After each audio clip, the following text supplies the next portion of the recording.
बच्चे जो घर से भाग जाया करते हैं, उन कारणों में जो एक कारण है, पहला कारण कि घर में अशांति का माहौल, घर में झगड़े का माहौल, माता पिता के बीच झगड़ा होना। इन कारणों के बावजूद बच्चे चाहते हैं कि वो सही से रह सकें घर में, वो एडजस्ट होने की कोशिश करते हैं, लेकिन उन्हें परेशानी होती है। जब अधिक परेशानी हो जाती है तो वो घर से भागने का फैसला लेते हैं। इसी कड़ी में आज एक कहानी है कि एक शहर था, बड़ी बड़ी इमारतों वाला शहर, चहल पहल से भरी सड़क। एक आधुनिक शहर में 15 साल की एक लड़की मीरा रहती थी।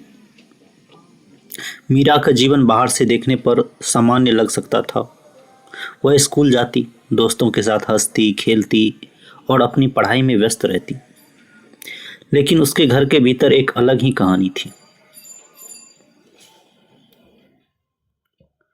मीरा के माता पिता का रिश्ता अच्छा नहीं था। उनके माता पिता के बीच अक्सर छोटी छोटी बातों पर झगड़ा हो जाया करता था। उनके रिश्ते धीरे धीरे बिगड़ते चले गए और घर का माहौल बहुत तनावपूर्ण हो गया था। मीरा को ऐसा लगता था जैसे वह एक कमरे में फंसी हो, बंद कमरे में फंसी हो, जहां हर तरफ सिर्फ चीख पुकार और नफरत थी। घर का माहौल बिल्कुल भी अच्छा नहीं था। लोग बाहर से आता है कोई भी कि घर में शांति मिलेगा और खुशी मिलेगी, आनंद मिलेगा, लेकिन जब व्यक्ति कोई भी हो, छोटा हो या बड़ा हो, जब घर का माहौल तनावपूर्ण और शोरगुल और झगड़े वाला हो जाता है, तो ऐसे माहौल में कोई भी रहना पसंद नहीं करेगा।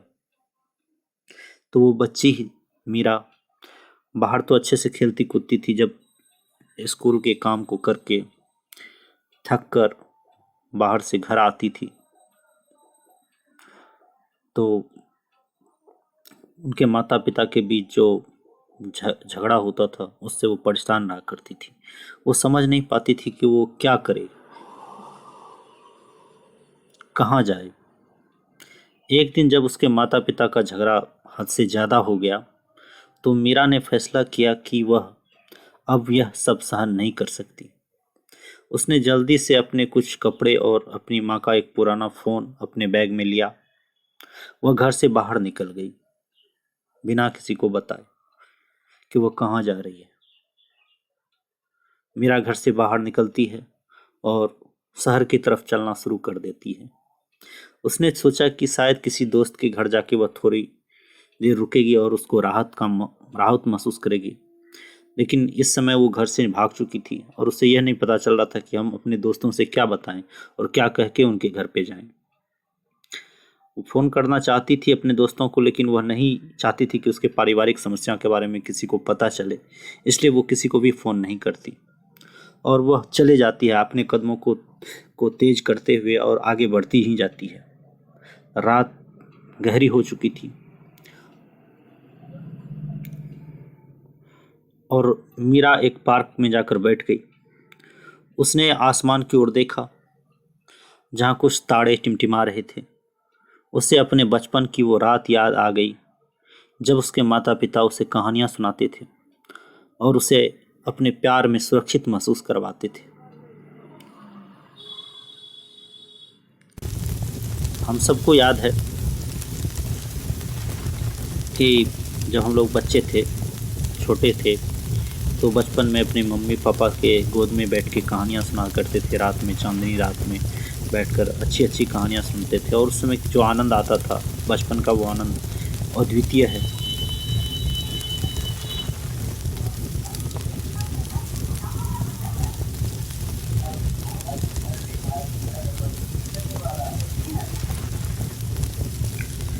इसी प्रकार जिस प्रकार हम लोग बचपन में खुश रहा करते थे। तो मीरा भी अपने बचपन को याद करके सोचने लगी कि हम अपने मम्मी पापा के पास कितने सुखी और सुरक्षित हुआ करते थे बचपन में। वह सोचने लगी कि कैसे उनके माता पिता के बीच का प्यार अचानक गुस्से और झगड़े में बदल गया। मीरा का दिल भारी हो गया। उसने अपने बैग से फ़ोन निकाला और अपनी माँ का नंबर डायल किया। वह चलते चलते एक पार्क में जाकर बैठ चुकी थी तब तक, और वहीं जाकर वह ये सब सोच रही थी। और तब उसने अपनी माँ का नंबर डायल किया, लेकिन फिर काट दिया डर से। उसे डर था कि उसे उसकी माँ उस पर गुस्सा होगी या फिर उसे घर से बाहर निकाल देगी, और इस बात से वो डर गई। लेकिन फिर उसने अपने पिताजी को कॉल किया। फ़ोन की घंटी बज रही थी। हर एक रिंग के साथ मीरा की धड़कन तेज हो रही थी। अंत में उसके पिता ने फ़ोन उठाया।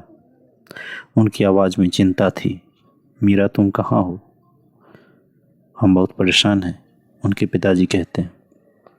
फिर मीरा की आंखों में आंसू आ गए। उसने हिचकिचाते हुए कहा, पापा मुझे माफ़ कर दो। मैं यह सब और बर्दाश्त नहीं कर पा रही थी। घर के झगड़े वो बर्दाश्त नहीं कर पा रही थी, इस मैटर में उसने कहा। उसके पिता की आवाज़ थोड़ी नरम हो गई। हमें भी माफ़ कर दो बेटी। हमें समझ नहीं आया कि हमारे झगड़े ने तुम्हें कितनी चोट पहुंचाई। हम तुम्हें घर वापस आना चाहते हैं। अब हम तुम्हें घर वापस लाना चाहते हैं। हम सब मिलकर इस समस्या का हल निकाल सकते हैं। उनके पिताजी ने मीरा को ढाढ़स बंधाया फ़ोन पर और कहा कि वापस आ जाओ बेटी, तुम वापस आ जाओ। मीरा ने गहरी सांस ली और अपने आंसू पोंछते हुए कहा, ठीक है पापा, मैं घर आ रही हूँ। वह पार्क से उठी और घर की तरफ चल पड़ी। जब वह घर पहुंची तो उसके माता पिता दरवाजे पर खड़े उसका इंतजार कर रहे थे। जब वह घर पहुंची तो उसके माता पिता दरवाजे पर खड़े उसका इंतजार कर रहे थे। वे उसे देखते ही दौड़कर उसके पास आए और उसे गले लगा लिया। उस पल में मीरा ने महसूस किया कि वह अकेली नहीं है और उसके माता पिता भी इस मुश्किल समय से बाहर निकलना चाहते हैं। उन सब ने उस रात एक साथ बैठकर अपनी भावनाओं के बारे में खुलकर बात की कि मुझे इन झगड़ों से परेशानी है। माता पिता ने कहा कि झगड़ा क्यों होता है। उन तीनों ने बैठकर एक दूसरे से डिस्कस किया और माता पिता ने उसे भरोसा दिलाया कि वे अपनी समस्याओं पर काम करेंगे और एक परिवार के रूप में एक दूसरे का साथ देंगे। उन्होंने तय किया कि वे एक काउंसलर की मदद लेंगे ताकि वे अपने रिश्ते को बेहतर बना सकें। धीरे धीरे उनके घर का माहौल बदलने लगा। मीरा ने देखा कि उनके माता पिता अपने रिश्तों को सुधारने के लिए सच में कोशिश कर रहे हैं। उन्होंने झगड़े के बजाय एक दूसरे से बात करना शुरू कर दिया और अपने समय को परिवार के रूप में एक साथ बिताने की कोशिश की। मीरा को महसूस हुआ कि हर परिवार में समस्याएं होती हैं, लेकिन उन्हें भागकर नहीं बल्कि साथ मिलकर हल करना होता है। उसने साझा की घर सिर्फ एक उसने समझ लिया मीरा ने कि घर सिर्फ एक जगह नहीं है, बल्कि वह वे लोग हैं जो हमें प्यार करते हैं और जिनसे हम प्यार करते हैं। और इस तरह मीरा को अपनी घर वापसी की राह मिल गई।